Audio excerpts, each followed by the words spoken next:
Good morning सगळ्यांना। तर इथे सकाळी मस्त सगळ्यांचा चहा झालेला आहे आणि थोडा चहा बाकी होता, त्याच्यात मी परत दूध टाकलं आणि मस्त असा गरम केला आणि पिला। त्यानंतर झाडाकडे बघितलं तर खूप छान अशी झाडांना फुलं आलेली होती। जास्वंदीची मोठी मोठी छान अशी मोगऱ्याचं सुद्धा एक फुलं आलेलं होतं, ते मी तोडून घेतलं। आणि बाळाला नेहमी इथं माझ्यासोबतच लुडबुड करायची असते किचनमध्ये। हॉलमध्ये खेळत असला तरी परत परत येत असतो माझ्याकडं। चहा वगैरे पिला आणि त्यानंतर लगेच मग बेड आवरायला घेतला। मोबाईलची चार्जिंग कमी झालेली होती म्हणून मोबाईल चार्जिंगला लावून दिला। आणि आजकाल ना पावसामुळे बाळाचे कपडे एवढे म्हणजे कपडे दिवसभर निघतात आणि ते कपडेच वाळत नाही, म्हणून मग फॅनच्या हवेखाली असे कपडे टाकून देते मी।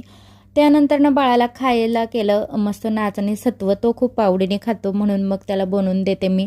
आणि इथं मला उपवास आहे आज मंगळवारचा, त्याच्यासोबतच थोड्या चकल्या तळल्या मी खिचडीसोबत। तर पहिले चकल्या